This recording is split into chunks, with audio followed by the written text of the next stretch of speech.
Hi guys, welcome back to the channel. Hope you're all doing really well today. So in this video I'm going to be doing a little run through a wedding film edit that I just recently posted.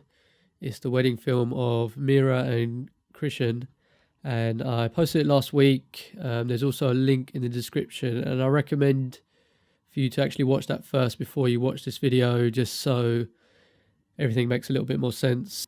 So yeah, just pause this video quickly. That highlights film is about 7 minutes long. Take a look at that and come back and watch the rest of this video. I'll wait for you while you do that.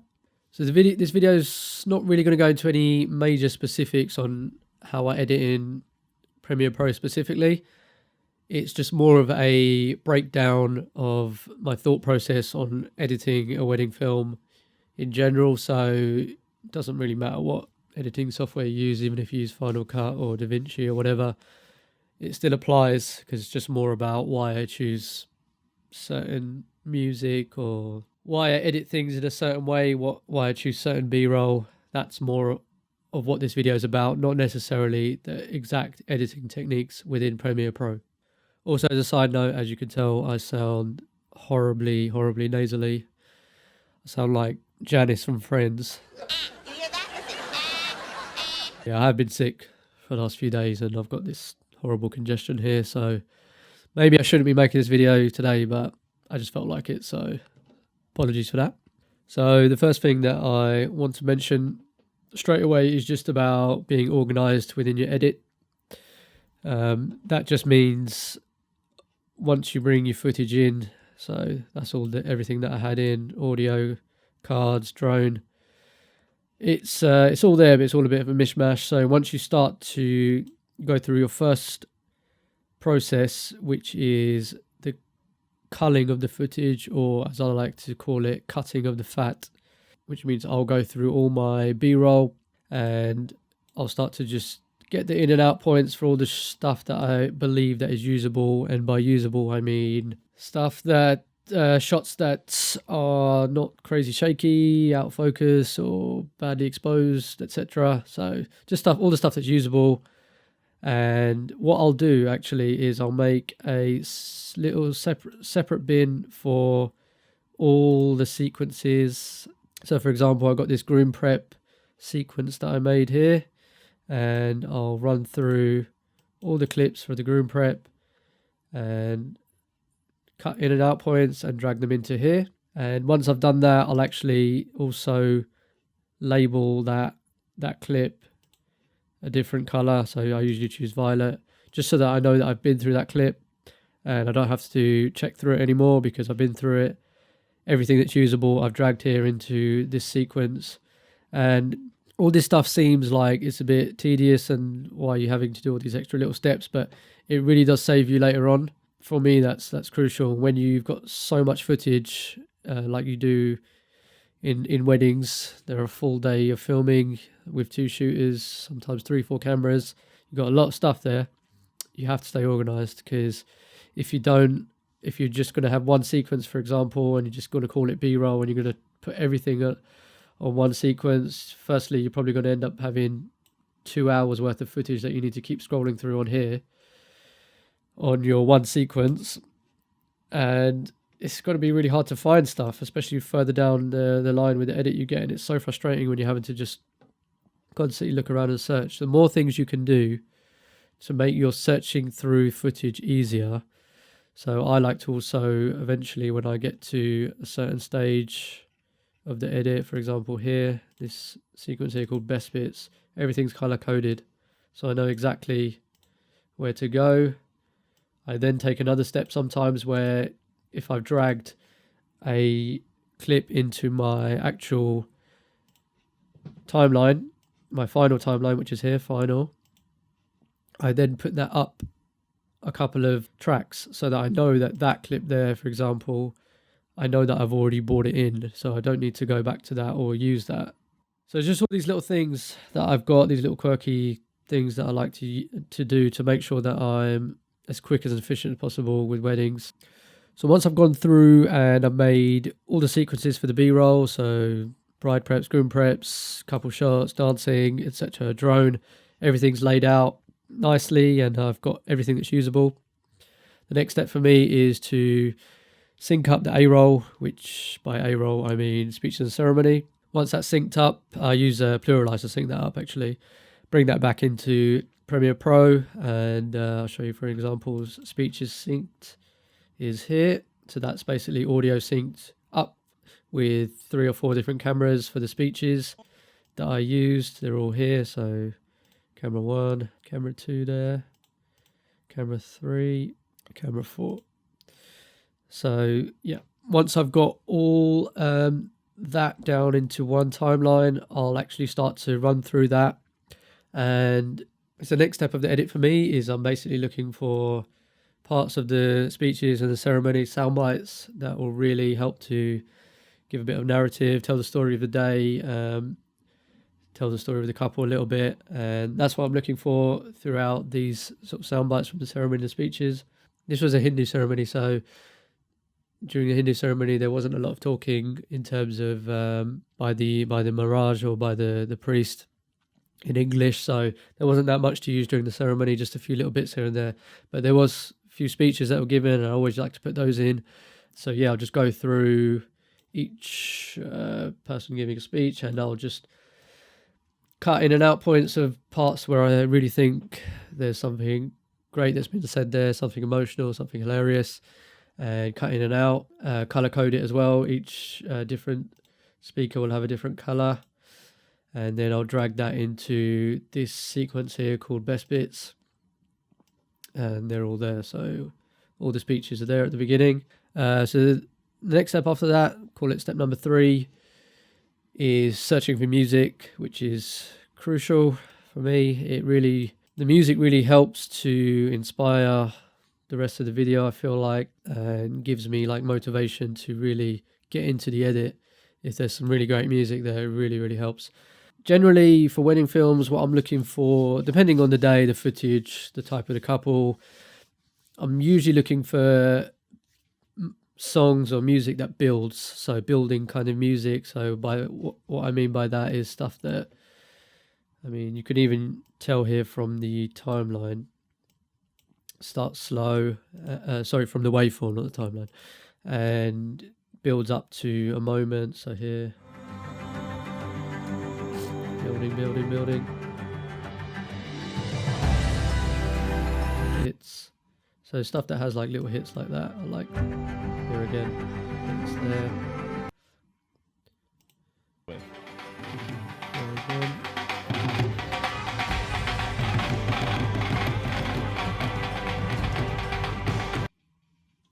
So yeah, I like stuff like that, just because it gives a bit more impact to those moments that hit. During a wedding day, you'll get quite a few of those kind of moments. You'll get like building up to the bride entering, you'll get a build up to the first kiss, you'll get a build up to them entering into the reception room, Mr. and Mrs., whoever, they enter, the big clap, dancing, for example, build up to that. So yeah, it just makes it nice, more impactful when you have music like that. So that's what I'm looking for.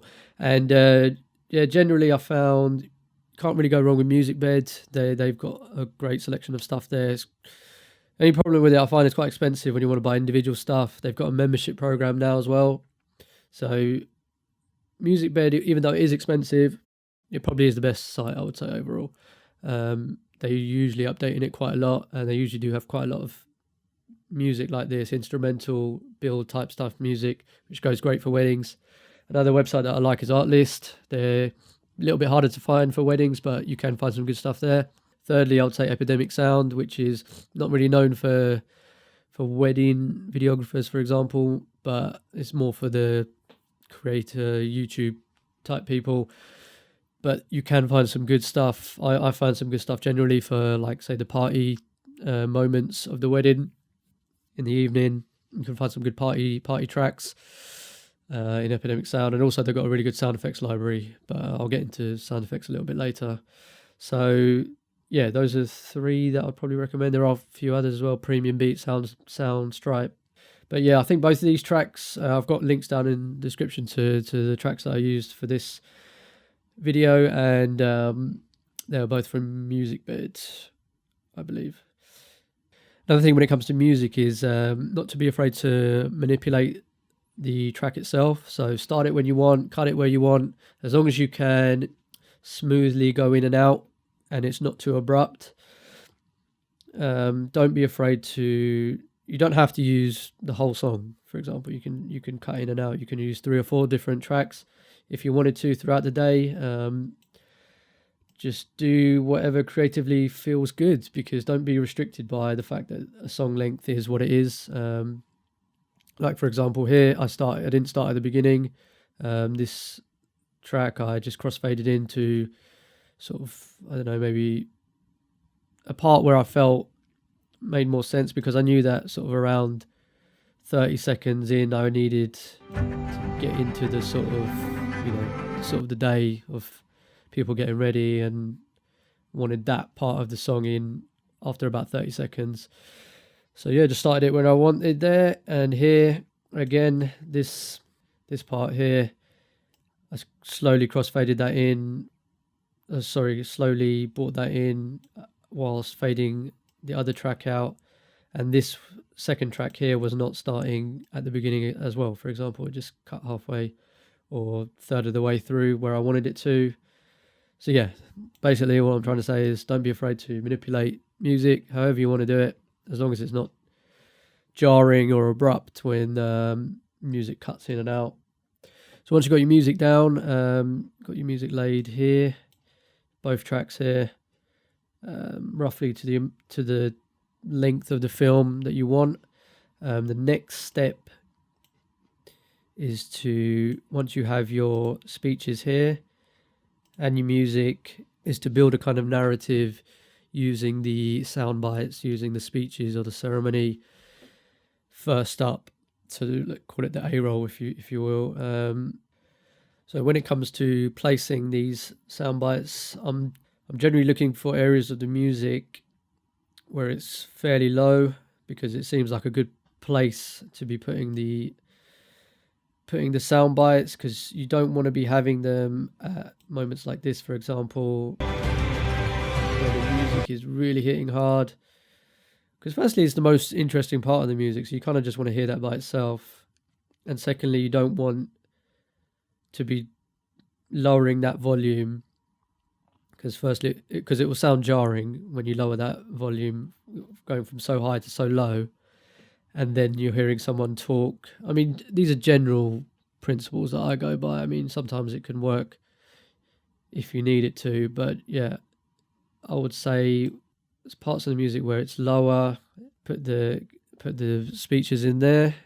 And yeah, apart from that, it's just generally looking for those parts of the music to fit your speeches in. And also the way you put them in, you can quite often make a kind of like coherent story out of what people are saying. So try and look for that as much as you can. Obviously you can't control what people are going to say on the wedding day, but if you're really listening, you can, for example, one person might be talking about how they met. You can interlink that in with another person's view of it, or things like that. You can find a sort of coherent way. So yeah, when I am using the speeches, I'm obviously lowering. Here I didn't have to lower the music as much. As he spoke there, I didn't really, because the music was already quite low. Coming over to here, for example, where I'd always have to lower the music a little bit. I'd always known from the moment, even before we'd exchange words, that it would be you who that I'd spend the rest of my life with. So yeah, that's pretty much what I did. I got things roughly into place where I thought they all fitted in terms of speeches and ceremony audio. I used a couple of little bits of sound bites from the ceremony. This just of people cheering when they saw each other the first time. That showed me you're quite different. This when the Maharaj said something, and yeah, they sat down. Other than that, it was mainly just speeches audio throughout. So once that's done, so you've gone through all the footage, you've got your music, you've placed A-roll, soundbite, speeches, wherever you think they'll make the most sense and drive the narrative along, story along. Then it's just about really get into the creative part of the editing, I would say, which is finding the shots, the visuals, the B-roll, the stuff that you work really hard on in the day to be creative with, and find where, you know, they really make sense. And this can be quite a daunting task, you know, when you've got so much footage. So how do you really go about this? So like here, for example, there's so many sequences of what happened in the day, like Grumperet's first dance, establishing shots, cake cutting, drone, dancing, couple shots. So much stuff to go through. So my usual way to try and tackle this is I'll do another kind of run through of each of the sequences that I made, and just narrow everything down, just find like the real key moments that will drive the story, the little shots that I need. Take all these in, copy paste them into here, and it just narrows everything a little bit further down for me, so that instead of having hours of B-roll to look through, I've just got, you know, a certain amount of minutes, 30 or 40 minutes. Yeah, that's my way of tackling it. And also just straight up, sometimes you just know when you've just got a wicked shot that you just know that's going to go straight in there. So start off with those. If there's shots, that will just help to get the process going, you know, to get things rolling. Don't have to start from the beginning. Quite often I don't start from the beginning if I'm not sure how it's going to go from the beginning, but I know, for example, from a certain point, so say this point here when the music is building, I think I even started with this shot first up because I knew I wanted a transition from where they're getting ready into the marquee area where the barat was about to happen, and I kind of just started with this because I knew this, for me, I knew how it was kind of going to go, this barat here. So I'll just play this. And yeah, with that music, you know, coming in with the drums of ambient sound and people dancing and entering, it was a really good hype moment, and I really liked it, and the way we captured it was really great. So I just knew that was going to go in there for one of the biggest builds of the song. And then yeah, I even found this moment where he breaks the clay pot as a way to kind of dampen everything and calm it down as you go into the calm part of the song. So yeah, when you know that there's like some banger shots that you just absolutely know that are going to go straight in there, put them straight in and build around that. So starting at the beginning of the edit, for example, I really like this drone shot going in towards the building.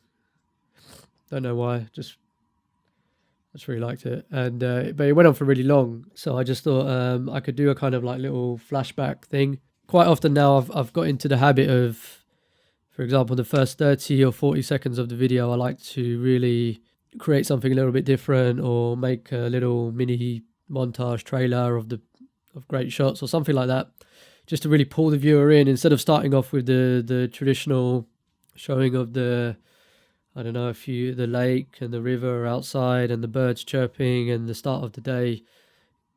I used to do like that, like very slowly moving into the video, you know. I've kind of started off now trying to pull in some shots, some moments, some highlights from the day, just to pull the viewer in and get the audience straight into the video. So for example here, I did that drone shot with a dip to black, or here giving it a kind of like one of those sort of movie trailer type feels, dip to black. And I just remember this part on the day because I remember laughing as soon as he did it. The bride and groom have just found it hilarious as well. So We got rid of her! Yes, we're gonna celebrate tonight. so yeah, I put that in straight up because I think that kind of just grabs people in a little bit as soon as you see that. And just a little side note on that, I recorded the audio through the DJ soundboard with the H5, so the audio is really good, it's really clean. But the only downside of doing that is you just don't hear the audience laughing in the background. And when I use the ambient sound from the cameras, and even I had a mic close to just for ambient sound. It sounded weird when I put them together. But, I mean, you can still make it look okay, because as long as you show people, like, that was a hilarious moment. But if I just put that in, just of him dancing around and saying that, without showing people laughing, it might look a bit weird. And it almost looks like no one laughed or no one found it funny, which they really did. So showing them laughing, it just, your brain kind of processes it and thinks, yeah, that was a funny moment because the bride and groom are laughing. So yeah, that's just a little side note. If you do have that same situation, all you have to really do, I think, in that case, is just show people laughing. Even if you can't hear it and you show people laughing, the brain processes it. So yeah, that was that part of him. And then got the title coming in there. Sorry, going back to this part as well, I'd actually added in some clouds as well. I don't really know why I did that. It's just, it looks a bit like, like Simpsons. Somebody did mention it to me. I was like, very like entering into the Simpsons.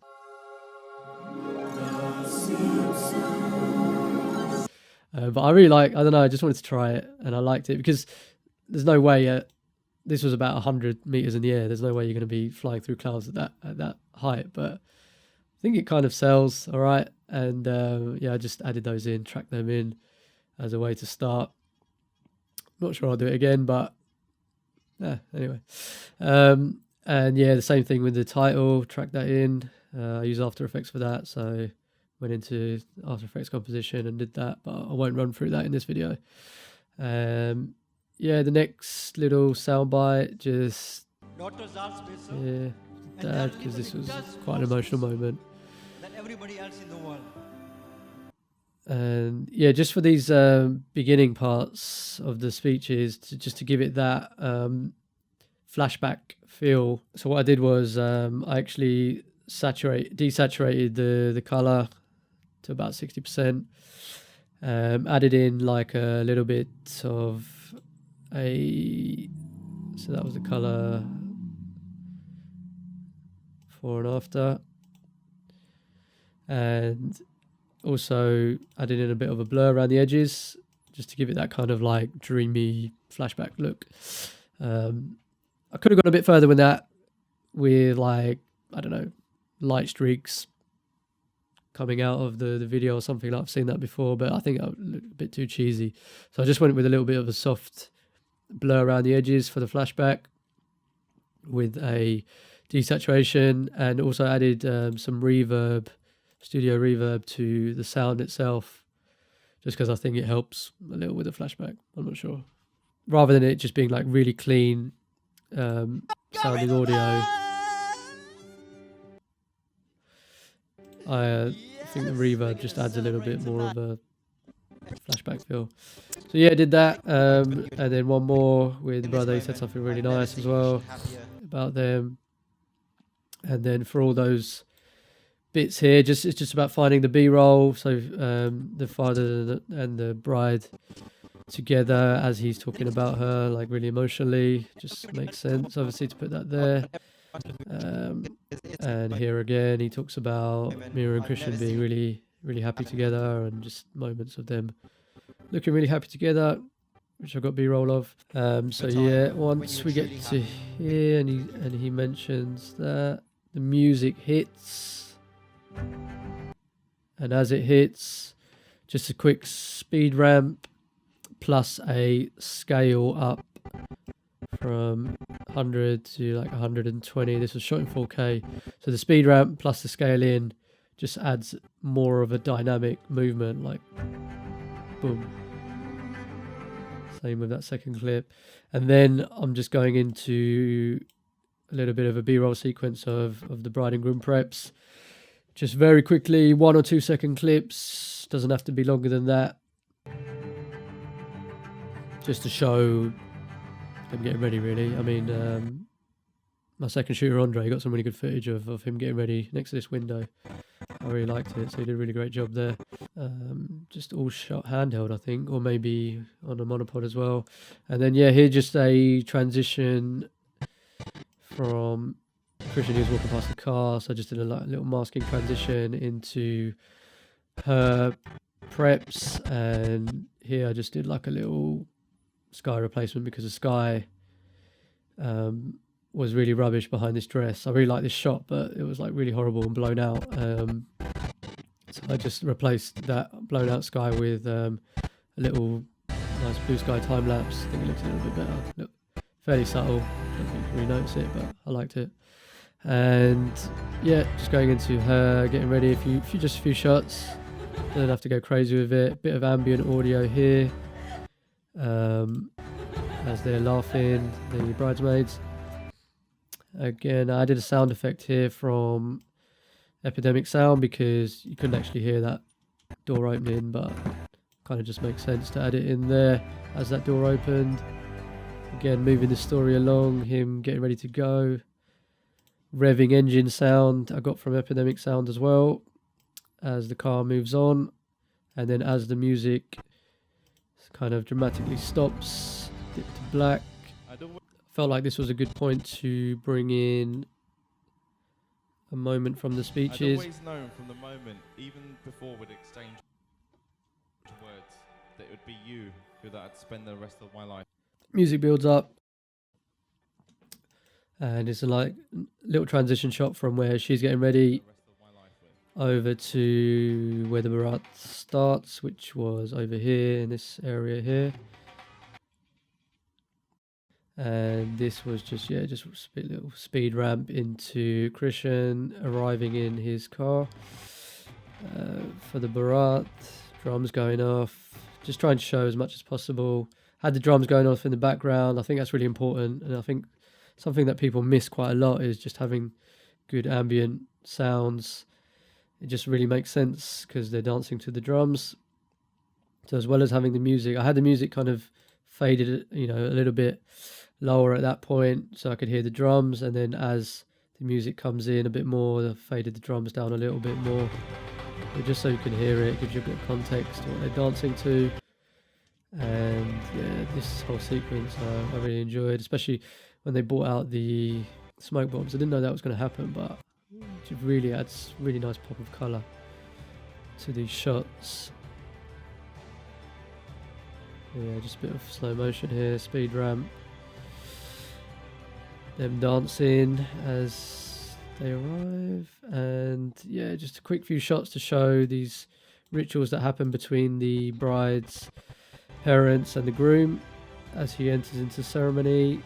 And the last part before that happens is the breaking of that clay pot. And then they walk down together to the ceremony area, and that's when the music kind of chills. And we get into, I would say, so it gets to about 2 minutes, and that's kind of all been fairly hype. Like, could even probably put that as a standalone highlight. And then this is when it gets like really into the, what happened in the day. So she's just finishing off. And this is the great point of where I can start to bring in story, start to bring in speeches. So there's a couple of stories that about the bride and groom that happen.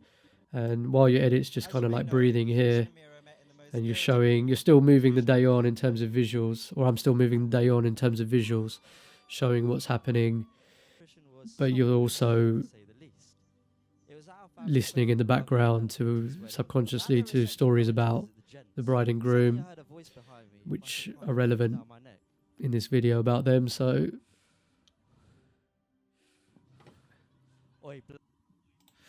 yeah, just moving along. So she's entering here.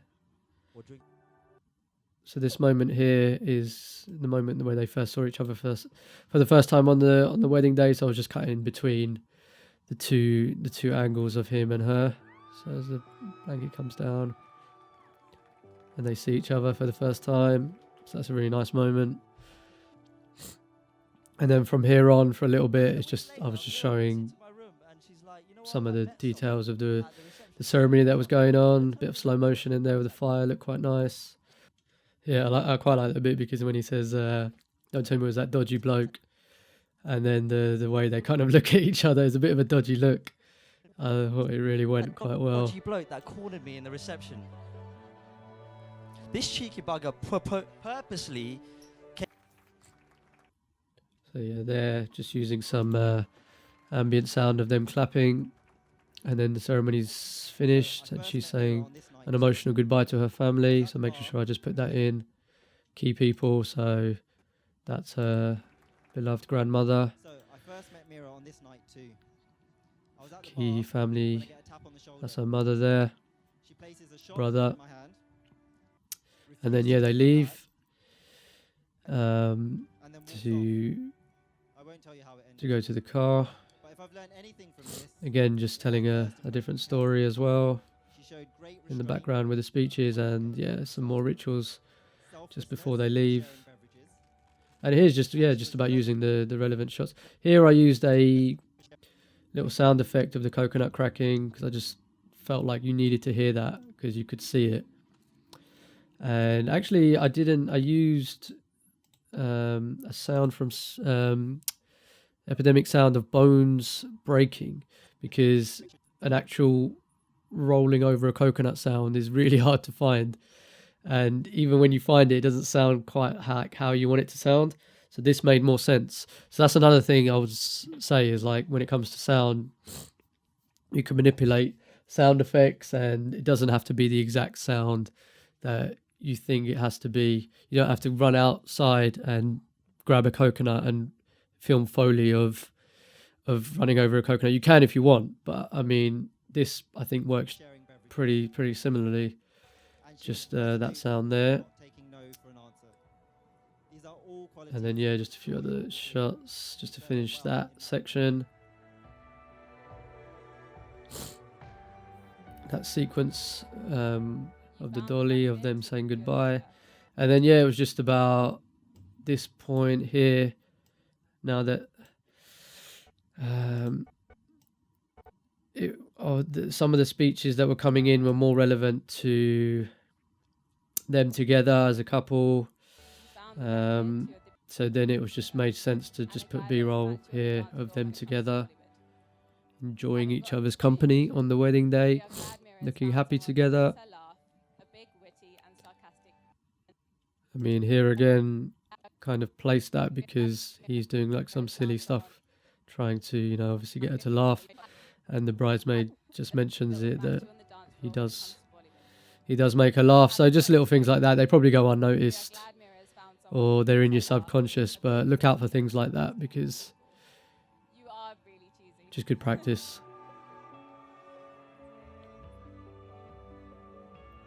Yeah, this is all just sort of good visuals, eye candy stuff, some slow motion. So much to me that sometimes I wonder And again, yeah, he what just that I've done. obviously There's he's someone saying as amazing as you. some great stuff about his wife, his new wife, and just makes sense to be putting shots of them two in together at this point. When you feel like crying. Your love is So this part here, once he said that nice thing about his wife, it was kind of building up. The song was building up again, as I mentioned earlier about the music as it builds. This was building up again, and quite often do this where if there's like a bit of a hype entrance that happens, I'll use the audio from the DJ of him announcing them in, and mix that in with some clapping of the audience, build it up to obviously them entering. So that's the ambient sound of them clapping, that's the DJ audio. And here I just did like a little mask transition from them going from the outside to the inside using this brick wall. And they enter there, and they're really into the entrance, they're dancing, people clapping. Nice little moment, and then there's just like a little boom boom boom of clips. So there's a DJ, I'll just let it play through. So yeah, it was just like them entering, DJ, scratching, cork popping. So this was part of the cork popping was shot in 4K, so just a scale in, you're not really going to lose much there. From 100 to 130, and it just adds more impact into that cork popping. Boom. And then yeah, straight into the first part of the dancing. So as the music is quite hype at this point, so yeah, that builds into And then it's just about finding, for this sort of next minute, I just had all these clips here, is just stuff on the dance floor. The best sort of dancing parts, I guess you would say. The most hype parts of the dance floor. And all these, I was actually kind of going to the beat of the music, so try and listen. So I was going like dun, dun, dun, dun, dun, dun. So yeah, just trying to flick between each clip to that beat. I'm not really sure why. I just chose to do it that way. You don't have to. Like, you don't have to go to the beat at all. I just wanted to for this. And just kind of looked alright. Once I finally put it together and I watched it back, I was like, yeah, kind of looks fine, makes sense. Each of the clips here, they're all like less than a second actually. And I think that's all you need for the tempo of the music and how fast it was going, just to see, yeah.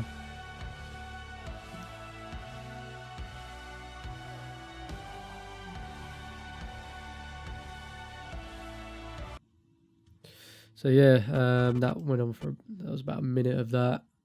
And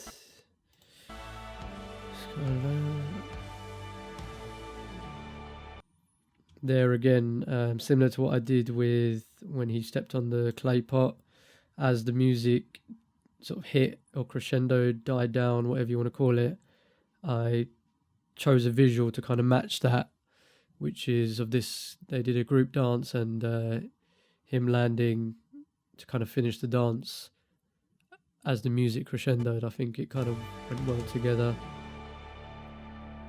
And then dip it to black, going to another moment, which was, it's kind of going back, time shifting back to after they entered, they cut the cake, so you cut back to that, and they're cutting the cake. Just a few different angles of that, cut that together, little sequence. And then yeah, just because the music's kind of tailing off and it's quite calm now, and you go to a calm moment, which was the slow dance of the first dance. Makes sense to kind of put it here, and it's also in slow motion, so. And then he just says something nice at the end, which I thought again sounded better with a little bit of reverb on it rather than just the standard, you know, clean sounding audio from the DJ. A little bit of reverb just added something to that. Last little word from the groom as they're dancing. In love with someone when you'd rather be awake than asleep, because finally reality is better than a dream. Good little line, that. And then yeah, the music pretty much finishes there, and just a little crossfade. Last shot I like to leave, yeah, just the bride and groom by themselves, or even like the last few shots. And we actually had this shot of them with the drone, as the drone kind of left and revealed the house behind, so it kind of fit perfectly to have that there at the end with the music finishing as well, and then just fading out nicely. And yeah, that was the end of the edit. Took me a fair while just because of the fact that there was quite a lot of footage. Actually, there was quite a lot. It was a long day, which happens a lot with Indian weddings, so you got to expect that. But the edit was pretty fun. Once you get to a certain point, which I would say is generally that point, once you've kind of got your music set and you've got your narrative in terms of speeches set, and then you're just trying to build on all that eye candy that you picked up on the day, that's probably the most fun part of putting it together. Yeah, just in terms of, I've got this 2.35 to 1 ratio sort of letterboxing PNG, which I've just put over the top of the whole video. Just that one there. Just the cinematic bars, basically. I think it looks quite good. And with regards to color grading, I think that's it's another video really. I don't really want to go too in depth into it here. So I don't think I will, because I think this video is already pretty long as it is. But just generally, I don't do a lot of color grading, for example, because I don't shoot very flat. I shoot Cine 4 with the color mode on Pro on Sony cameras, which gives you enough room to adjust your contrast and exposure if you need to, and do a little bit with the colors. But as it's 8-bit footage, you can't push it too hard, and I don't really want to either, because weddings, they're a bit unpredictable in terms of lighting, and just having your sort of colors and exposure set as possible in camera just can save you a lot of time and headache in post. So I don't really feel like there's any need to be shooting log for wedding days. I don't do a lot. Like I said, I had a bit of contrast. I put a bit of sort of teal or blue into the shadows quite often. Find that it just gets rid of a little bit of the magenta cast that the Sony cameras can create, especially on skin tones. And not a lot else really. I mean, when it comes to certain colors that I really want to enhance, for example here on this shot, I just wanted to enhance some of the blue in the scene, so I just went over here to the curves and just found, sort of via the eyedropper, the color that I want to enhance in terms of saturation, and just increase that a little bit. And the last thing really is I just add a little bit of I just bring up the blacks a little bit just to soften them, just give it a little less of a video look, I would say. I don't know if you just turn it on and off here. That's with it on and off, so you can see it just kind of softens up a little bit of the black, and it just gives it a slight bit of more of a filmic look, I would say, less video-ish. And that's just by bringing that up here on the curve. And I'll do that for pretty much every clip. That's pretty much all I'm going to say on the color for now. I might do a separate video another time talking more depth into the color grading process. And what else? When it comes to audio, obviously audio is really important. I've got a really nice clean feed from the DJ desk on the day, which is made my life a lot easier in post, rather than using lav mics and all that kind of stuff, which I do quite often have to do. But on this occasion, because I got quite a nice sounding audio already. There was a couple of, like, I remember for this person's speech, I believe. Wait, where is it? This person's speech, I actually had to clean that up a little bit in Audition, just with the noise, because for some reason this one was a bit noisier. Maybe because he was talking a bit lower, and I had to bring the gain up. I just right click, went into edit clip in Adobe Audition, and I brought the noise floor down a little bit on that one, so it just sounded a bit clearer. I didn't really have to do anything else with regards to the editing the audio. So there we go. That's how I edited that film, the thought process on how I edited that film. I hope the video was helpful to you in any way. If it was, again, please do me a great favor in giving it a like. And if you do have any questions about certain parts of the video, anything you didn't get of what I was saying, or anything that you would like to know a bit more in depth on, you can either leave a comment down below and I'll answer you on there, or follow me on Instagram, send me a DM, and I'll answer your questions on there as well. But that's all I have to say this time. Thanks very, very much for watching again, and I'll see you around. See you in the next video, and hopefully I won't be sounding as disgusting as I do in this video. Again, apologies for that. But so I'll see you in the next video. Take care of yourselves and have a great day.